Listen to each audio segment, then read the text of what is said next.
Hello, everyone, and welcome back to Let's Align podcast. I hope you have had a great week so far. I'm your host, Ruhi, and I'm so glad you're tuning in today. Sometimes life feels like we are just going through emotions or rather motions, getting up, doing what we have to do, just trying to keep everything together. And in all of that noise, it's easy to lose sight of who we really are. I'm joined by someone really special today, Sarah. She's the founder of Embolden Adventures, where she helps people grow personally, professionally, and spiritually. But wait, she made a bold decision to leave behind a successful career in finance and renewable energy. Yes, I'm talking about Wall Street and corporate America to find herself again and take back her personal power. Now, she inspires individuals and groups with her mix of positive energy and great communication skills, encouraging everyone to live life truly and authentically. Trust me, this is going to be a real, honest conversation, heartfelt, and full of good insights. So make sure you stay till the end of this episode. Sarah, welcome to my show, and it's such a joy to have you here. Hey, thank you for having me. What a wonderful introduction. I appreciate it. Thank you. I look forward to our conversation, so let's get started. Can you share a bit about your own journey? What made you realize you were just surviving and ready to start thriving? It's been my entire life. It's the journey of life. That's what this is. And so I did everything, quote, right. I went to the best schools. I worked at the best jobs. I moved to New York City and lived there for about 20 years. I owned my own apartment in Midtown Manhattan. I touched $30 billion of deals, of which I closed 12 billion, so 40% hit rate over the course of my career. I ventured into the world of renewable energy ahead of the curve. All these great things, right, on paper, in your resume, things that Yeah. you think are supposed to lead towards success. And for me, I has still hit the brick wall in 2022. As we spoke, I'm a world traveler, love to see the world. That's really what fulfills me. But I know when I hit that wall, this isn't working anymore. I'm not happy, I'm not my authentic self, just going through the motions, a hamster on a wheel. And I realized that what's true is what feels good inside. And that's the love of connection with people and communication and travel and broadening horizons. Thank you so much for being so open and real. I think so many of us can relate to that feeling of just going through the motions, right? But the way you recognized it and then took steps to shift from surviving to truly thriving is honestly inspiring. Now, what was the turning point or moment that sparked you to make such a big change in your life, especially when we talk about career? Right. So it was a long time coming. I had lost my job 3 different times throughout my career. I was laid off. At one point, I was out of work 2.5 years straight.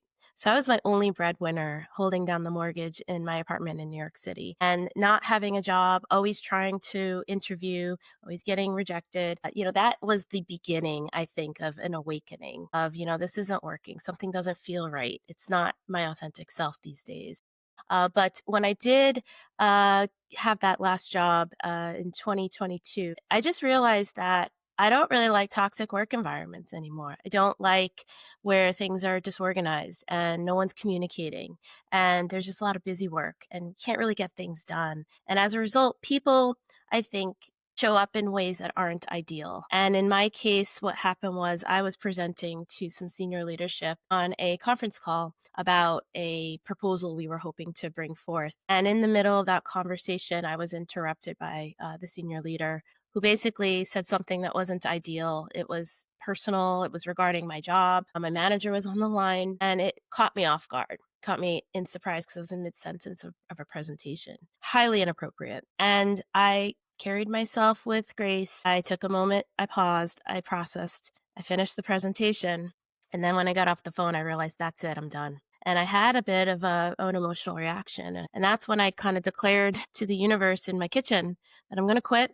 I'm going to write a book. I'm going to transform my life. And that's what I've done. Here we are 3 years later. I'm pretty sure that must have been quite challenging, especially when you said that you were doing the presentation and all of a sudden there was some comment from the leadership. I really want to understand how did you compose yourself because I don't think everyone gives thought on that. What exactly, strike your mind at that point for you to compose and take it forward? Oh, it was a range of emotions, strong emotions. I went blank, my mind. But at the same time, I wasn't going to yell, even though I'm a fiery New Yorker sometimes. I wasn't going to yell. I wasn't going to be unprofessional. But I knew, my heart knew, again, back to feeling what feels right. this didn't feel right. It felt like a jerk move. Let's be honest. It was a fucking jerk move. And I kept myself calm. I processed. I was enraged at the same time of, having that blank stare. It's a shock, it's anger, it's a lot of just intensity, but I kept it calm because I had an awareness that this doesn't feel right. I don't like this and I'm not going to deal with this. And this is not for me anymore. So that's it. It was just being wise to what's going on and not letting your emotions take hold of you. And I think it takes a lot of courage to make such a big shift. And your journey is definitely a powerful reminder that it's never too late to choose a new direction altogether. So thanks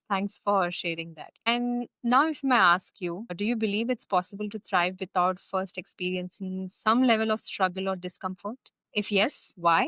If not, why? Well, think about it. Duality exists in life. And so you can't appreciate and grateful for what you have unless you experience something that's opposite to it. So I think you can thrive if you don't have the struggle or the opposite that, causes you to be grateful for where you are at the moment. It really kind of puts uh, like more emphasis, more sort of, I guess, it's just more obvious that I'm grateful because I went through struggle. But you have to get through the struggle. You have to heal. You have to be aware of what's happening. So I think in order to thrive, you need awareness. I'm kind of thinking on the spot here because it can be both, but it's only better when you have that awareness and appreciation and gratitude for getting through something very hard. And so I think that's where we ground in life is we say our gratitudes, what we are grateful for: food, roof over my head, sunshine, just a good, healthy environment. But we wouldn't appreciate that unless we had something that kind of was the offset when things weren't Yes. working out and things weren't up to snuff, or I was in a state of scarcity and now I'm in a state of abundance. We share, we celebrate, right? We party and with abundance because we realize what the world was like when it wasn't that way at one point. But I think overall you can still thrive if you don't have those kind of pushbacks, as long as you're aware that you are grateful for what the moment has for you. Absolutely. That's definitely an honest take.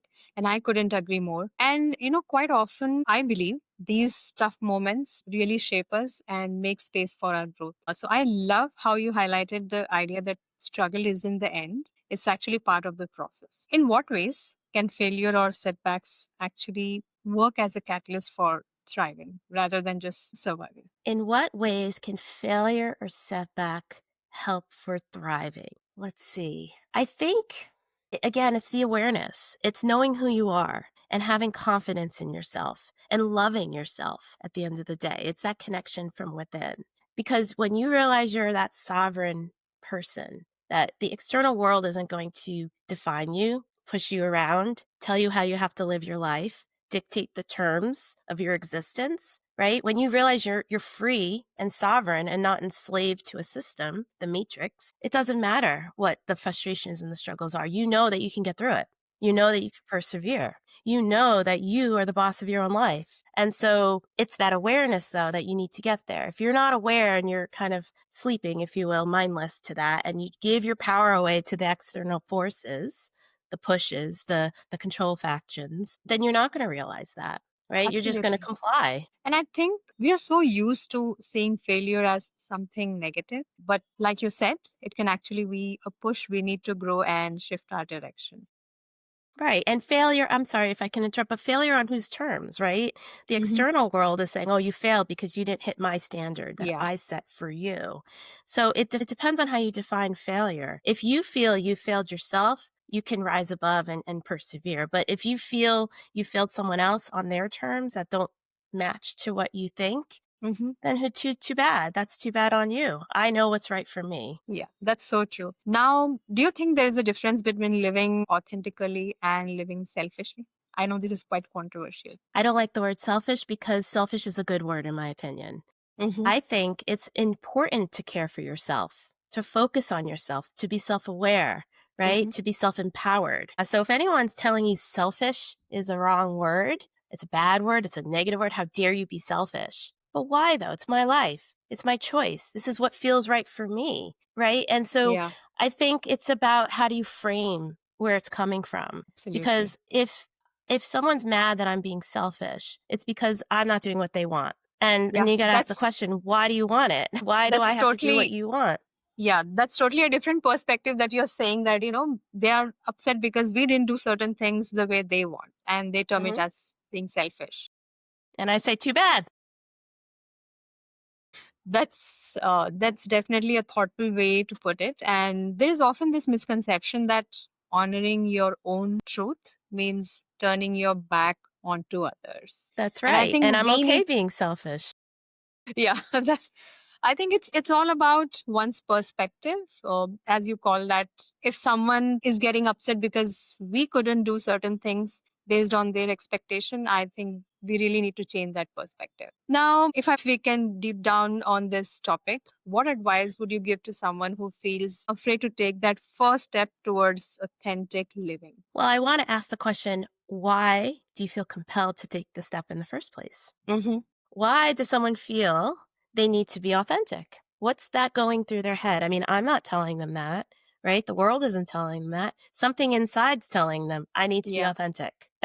So I would say the good news is you took the first step. You decided you wanted to live life authentically. And in doing so, you vibe your vibration, you start to feel and heal from within because your Mm-hmm. vibration from the internal then radiates outward and you almost have like a magnetism. You find your tribe, you find the people that align with your sort of energy, what you put out there. So therefore, you're being authentic. And it's constantly an ongoing discovery process. It's not snap a finger, I'm authentic. It's an ongoing connection, a heartfelt connection of being who you are. I agree with you, but at the same time, I think there is always this fear of judgment that holds us back more than anything else. But the fact is, or rather, the truth is that at the end of the day, we are the ones who have to live with our choices, not anybody else. The more people understand this is very basic, but I think it does take efforts to understand this aspect. And it's definitely a reminder to trust oneself, even when it is quite scary. As they say, when you feel this. When it feels very scary, that's the time you have to jump. Otherwise, you'll remain in that place forever. So that really goes with the suggestion that you said just now. Now, I would love to know, how do you stay motivated and true to yourself when things get really hard? Well, they're hard all the time, right? We live in this thing called the earth and the world we're in. It's a hard place. How many? 9 billion people. We're all individuals. We all have variables we add to the equation in this sort of nexus of an energy field. We just have to flow with things. And life always is going to throw us a curveball, no matter what day it is, what, may happen right now for all we know. So how do I keep grounded, I think? And that's an ongoing spiritual practice. And we all have to find what's right for us. And for me, it's connecting with nature. It's going out there in the mornings. I just did this before we had our conversation right now. I have a spirit walk. I go in the mornings. I connect with the sun. I look at the trees. I connect with the birds. I go inward on meditation. I say my affirmations. I have a mindset, a reset, where I say, things are going to work out for me. Things are going to, the universe is going to grant me what I want. It's working for me, not against me. And it's hard sometimes to remember stuff like that. You start getting down. Oh no, like crap isn't working out in my favor. What's happening? But always bring it in. It's a blessing. Whatever's happening, I trust the unfolding. I trust things are going to work out for me. I know who I am. I know my authentic self. I know I can thrive and survive and persevere. And no matter what, it's what my heart tells me. Because if I'm excited and being led by that excitement, it's going to be great because I will it. I want it. It's going to be mine. Bob, that's so inspiring to hear. I think having those, mindsets and rather habits that you mentioned makes such a huge difference, especially when everything feels overwhelming. And definitely, it's a good reminder that staying true to yourself isn't always easy, but it's all worth it. Now, you also spoke about affirmations. Can you shed some light on that and let our listeners understand what exactly you mean by affirmations? So, affirmations are what feel true to you, what works for you. And everyone has different ones. And for me, I have actually just said them before we got on the call. I have them written down here. I Mm-hmm. have them here as well. These are collections of great little nuggets of knowledge, spiritual knowledge, and knowledge I know that is resounds as true for me. And what that means is when you're in a different headspace, you're feeling negative, you're feeling down, you're letting the world push you around, tell you who you aren't and who you are. These ground you again. because you say them every day. I know I'm going to work out. Things are going to work themselves out. The universe is here for me. Things are going to work in my favor. I mean, these are affirmations that I feel for me are true. And when I forget and I kind of go wayward on the day for whatever happens, I go back to them. Things are going to work themselves out. I know everything's going to be okay. I trust the unfolding. Those are my affirmations, but everyone is entitled to their own. And it's a Yeah. discovery process as we continue in this thing called life. I love the way how you mentioned about your journal, I would say, where you wrote your affirmations. For someone who is like quite some time ago, even I realized that I got to tell the universe what exactly I want, put in my efforts, and rest will fall in place. So it took a lot of effort. It took a lot of time and understanding. For someone to begin thinking on those lines, affirmations is definitely a good start. But what do you suggest? How do they get started with someone who may not be, aware about this concept altogether? Well, again, I talk about the tribe, right? Finding who aligns with you, where you can kind of have a great ongoing conversation, heartfelt connection. What works for you, what works for me. I think how people could get started though is trial and error, right? It's writing things down. And for me, one of the reasons why I'm able to publish my book that's Mm-hmm. coming out soon is because I journal all the time. And all my world travels, I've constantly been writing on the road, on the plane, on the subway in Manhattan and New York City. And when you look back on those journals, you realize how you felt and how the world was in your perspective back then. In my case, when I was on Wall Street, the world was shutting down in 2008 with the financial crisis. I was a totally different sort of mindset then. Perspectives, upset, really worried. And I wrote it all down in my journal. And then these days, when I go back to it, I remember how I felt when I wrote those words. So it's an ongoing process where you're looking and constantly gauging, right? It's Mm-hmm. like studying.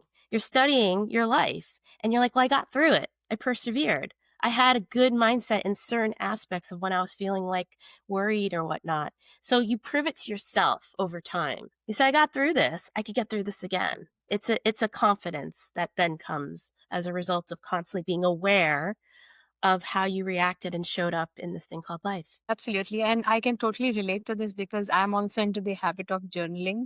I journal every single day and I jot down everything good, bad, ugly, best, everything. And that's definitely a reminder for me to be grateful of certain things where, many a times we may not pay attention. For instance, as you said, food on the table, roof over your head, clean water, sunshine. The life I'm living could be a dream for someone else. So I got to be really grateful about it. And journaling has definitely helped me during challenging times. I do write it and say that this is what is bothering me and this is the step that I'm going to take.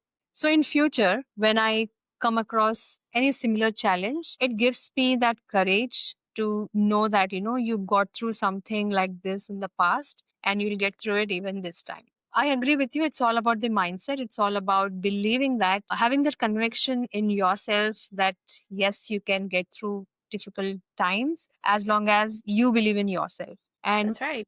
one of my mentors, one of my well-wisher always says, for the world to believe in you, you should first believe in yourself. And that's such a powerful thing. It could be very simple, it could be very basic, but it holds a lot of meaning. So, thanks for sharing about your affirmations. For our listeners who want to, dive deeper and learn more about your work, what do you suggest them? Where can they find you online? They can find me at emboldenadventures.com. There you go, right there. And so, as I mentioned, I'm in transformation. I Mm-hmm. left the matrix, that corporate world, yada, yada, yada, right? And where I'm finding kind of the call is really these heartfelt sort of conversations. And so there's many pillars that brand, this Emboldened Adventures brand is really kind of evolving. We got the public speaking, we have the books, the transformational travel series, we have this Be Emboldened program that I'm bringing forth soon about empowerment and transformation and travel, seeing the world. And because world travel, in my opinion, really kind of opens your eyes in another way too. It inspires you. It makes you more courageous, more emboldened. So life is an ongoing practice, just like with anything. Just like basketball, as you were saying before, I was thinking of, at the foul line and you're dribbling and you're going to shoot the Yeah. 1 point for the foul. You can't show up to that line until you practice. And you feel confident that at that moment, under pressure, you're going to make that basket. So, with anything, journaling, finding your tribe, affirmations, grounding, having your spiritual sort of mornings, your gratitudes, all that is a practice to then get you to the game time when things start to get, rough and tough. Thanks for sharing that. I'll definitely mention all the details that you have called out in the show notes. And I'm sure many of our listeners are looking forward to connect with you and know more about you. So tell me a little bit about, I know it's been quite some time that you quit metrics and everything that you called out. Can you share your experience? How was it back then? How was when back then? When you were working, when you were in the corporate setup, how was your experience before you thought of quitting? It's been quite an up and down. I mean, I worked in kind of the high pressure, high stakes world, top tier global investment bank, private equity, global energy company. And there was lots of pressure to get things done. And you show up to work, you're in New York City, you're doing the grind every day, you're working late hours. They're putting unreasonable demands on you, get this done tomorrow morning and they give it to you at night and you have to like give up everything, right? Your plans, your sort of personal life for the job to get things done, to get the deal closed. So you can imagine what I've just described feels very intense, feels very much your life's not your own. And you take on almost like a persona. You're fitting in to be this person, this sort of avatar, if you will. Hmm. And after a while, you start to lose your sense of self and you realize, I don't want to do this anymore. And the people around me are all angry and they're all sleep deprived and they're all stressed out and they're all nasty to each other. I don't want to deal with that. So it was a long time coming. Plus that, energy of New York City in itself, always being a city that's always on, so much energy, so much, vibrancy and go, go, go, and always having to have eyes behind your head just to make sure you're surrounded by a sea of strangers. So that sort of existence takes a toll on you after a while. And I'm so happy to be where I am now. It's so empowered. I'm empowered and I'm in a state of empowerment and a state of truth. And that as a result, I feel like I can give for others to feel the same as well. I'm very happy for you for the fact that you're happy, and I wish all the good things happen to you. Thank you, Rui. So let me shift gears and ask this. Do you believe that noise comes more from outside or from within? It could be both.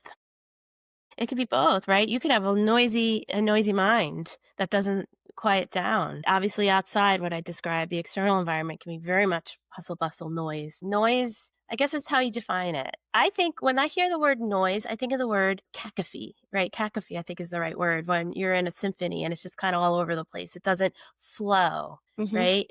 Noise becomes music and beautiful sound when there's alignment and flow, right? And I'm getting goosebumps just saying that. So it's validation. So noise is like disharmony. "Ah!" And then therefore within, if there's a lot of noise all around your mind, your energy, whatever, you're in a state of disharmony. So when you ground and you get yourself right level set again, you kind of reassess, okay, get myself in alignment again. I'm in harmony again. And therefore the wisdoms come in now. I know what feels right. I know what's going to work for me. I know who I am.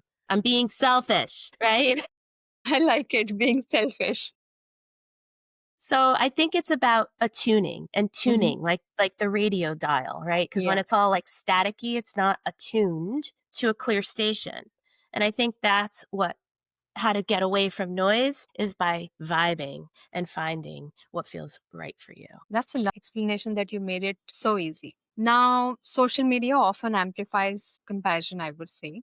How do you personally guard your authenticity to face it? In social media, how do I become authentic in social media? So what I mean is social media often makes people compare themselves, their lives with someone else out there on digital media. So how do you personally guard yourself to make sure that you're authentic? Well, it's not making sure I'm authentic. I just am. I just am. And there's no sort of guardrails. It's just, I'm going to be me. There's no policing it. I'm just Hmm. being authentic. But I think you're right. There is something going on with social media, and it's all how you perceive it, right?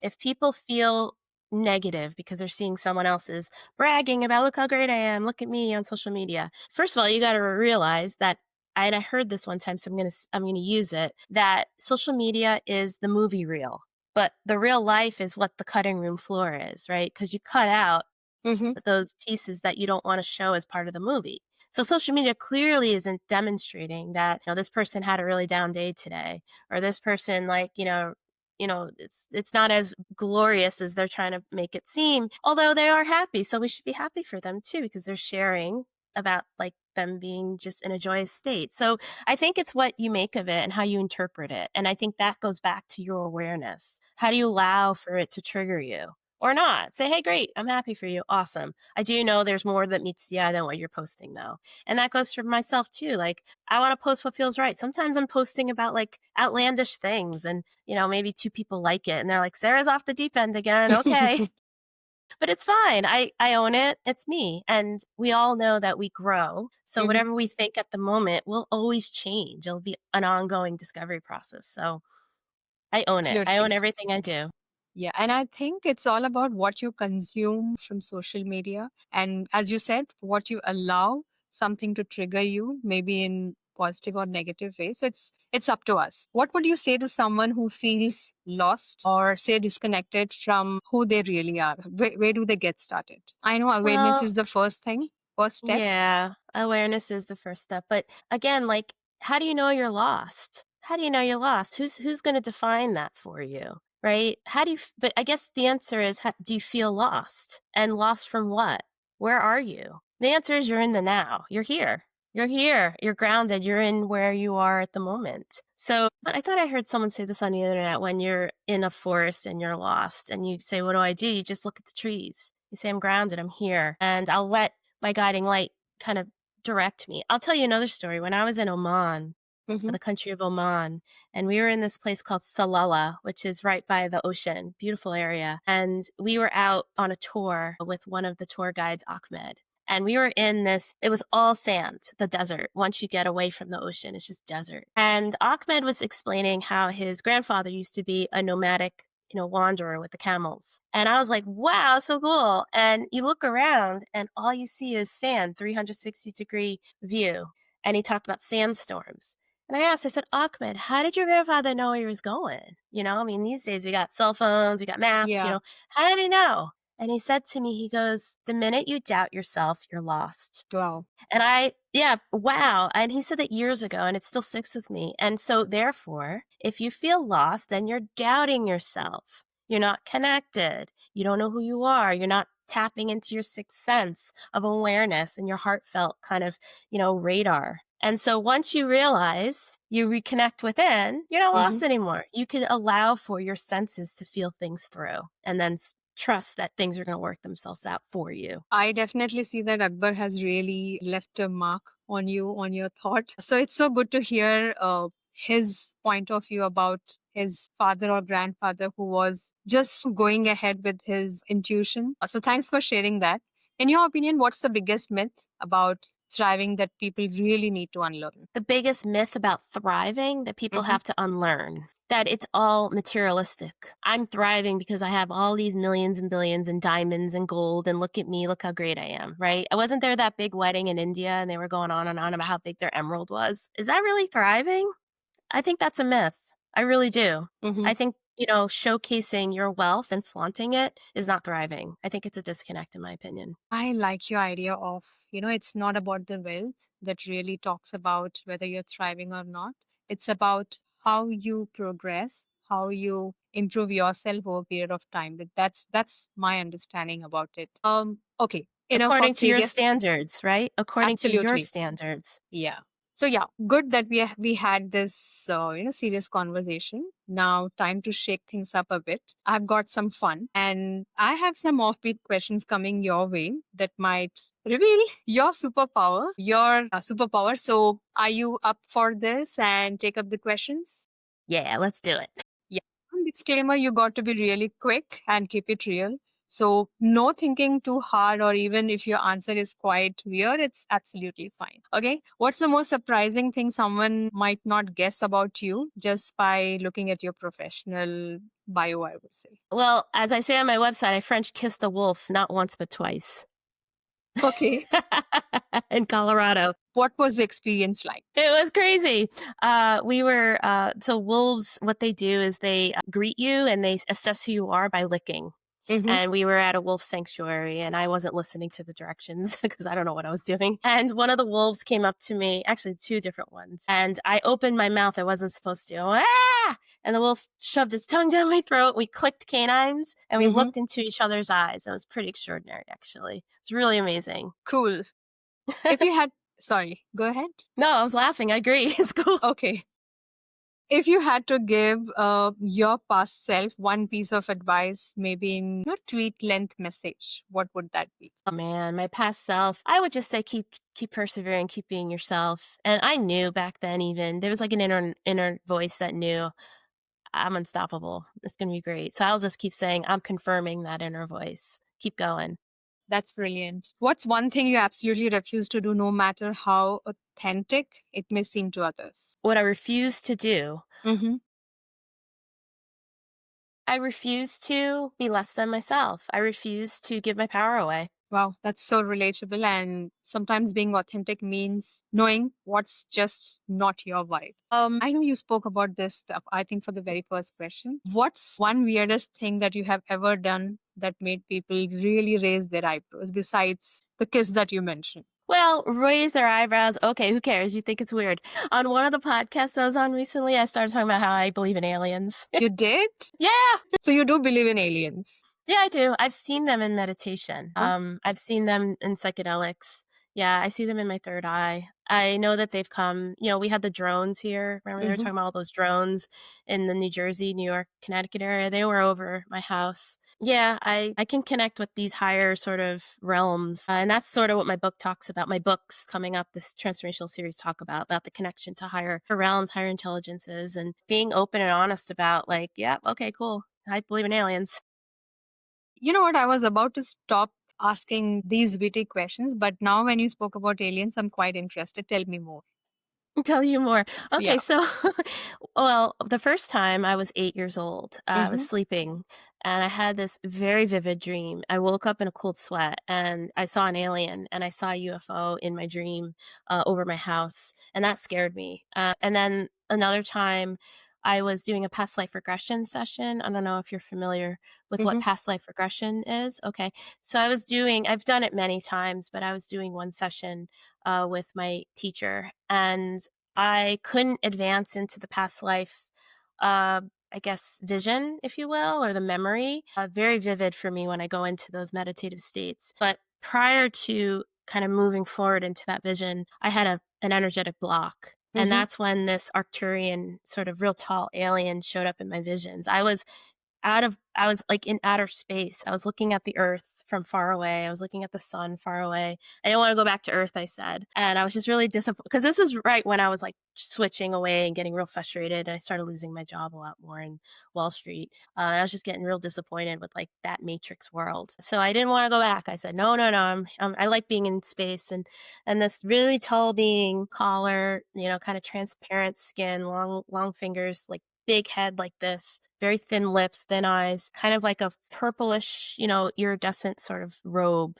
And I was like, I don't want to go back. All I want is a hug. And I was crying. And he kind of, I could feel his bony little elbows and he like hugged me.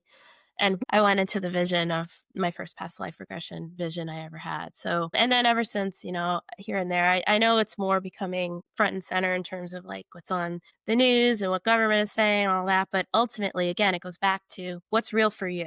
Don't let the world define it. Don't let them tell you what it's going to be. If this felt right to you and you kind of feel connections with sort of higher realms of energy and intelligence, I say explore it. I have always read, heard, or seen something only on digital media about aliens. I did watch some of the documentaries on Netflix or YouTube, but it's so refreshing to hear something from someone who has actually experienced it. So, if I may ask, and if we can extend this conversation, how did you feel their presence when you were with them? So I haven't seen anything in person. I haven't seen like physical, Mm-hmm. experiences. It's more in my mind's eye and my sort of consciousness. And it's always good. It's always positive and supportive. And if you go kind of down these sort of spiritual discoveries, some think that it's your higher self or it's your guides or whatever it is. So again, it goes back to why you got to know who you are, have your sort of connection and ground and connect to the natural world, and start to explore and know who you are, because you have a whole sort of support, energetic support system of higher intelligence that's there for you, that they Mm-hmm. want you to succeed. They want you to get through this thing called life, right? They're here to help, which is why we go back to the affirmations. It's just reminding you in this human vessel that says, "Oh yeah, right. I'm a spiritual being. I'm empowered. I have more power than I realize. This world's telling me I'm wrong, I'm different, I'm not enough, I can't do it, I'm stupid, I'm this, I'm that." All these negative things that are defining us in this physical world. That's why you say, be quiet. I know I'm more bigger. I'm much more immense than that. I have more sort of support beyond this physicality. And that's where the real sort of spiritual and authentic work begins, because nothing can really stop you at that point, because you have a whole support system around you ready to help you. Cool. Uh, what is reaction that you receive from people when you share this experience of yours? Some people think, okay, whatever, because they didn't experience it for themselves, and that's okay. They're allowed to say, I'm wrong, but I'm not going to let them tell me I'm wrong. That's the difference. Mm-hmm. But other people agree with me. And some, again, finding your tribe, finding those people that align with you, that radio dial. Because I'm beaming in authenticity and being honest with myself and others, I Yeah. find people that say, hey, by the way, I got some experience like that too. Or this was my experience. Or by the way, I remember you told this to me like 3 years ago, and now I'm experiencing it. And now I see what you're saying. So people, just like you're curious, you wanted to know more. Absolutely, I That's am what it is. curious. Yeah. Yeah, and that's when you open yourself up and not worry about, like, people think I'm an idiot, right? Then that's okay, then we can have a conversation. I might be totally wrong. I could be totally wrong for all I know, but it felt Mm-hmm. right to me, and it continues to show itself in different ways. Wow. Thanks for sharing that. And definitely, there is a lot of curiosity from my end to know more. I'll definitely connect you offline, maybe after this episode, Let's do it. to understand how was your experience and how do people, connect with you when you speak about it. Okay, we are almost at the end of this episode. I thoroughly enjoyed this conversation. All the stories that you said, Akbar, is one of the highlights for me, and also the alien story experience. I would rather call it as experience that you shared. That really stood out for me. But thank you so much, Sarah, for joining me Thank you. today. And it was so much fun chatting with you and hearing your story, your experience. I'm sure our listeners got a lot of value from this conversation and look forward. You would definitely hear from our listeners when they want to learn more about your work and get inspired by you. Thank you Yeah, so thank much you. for that.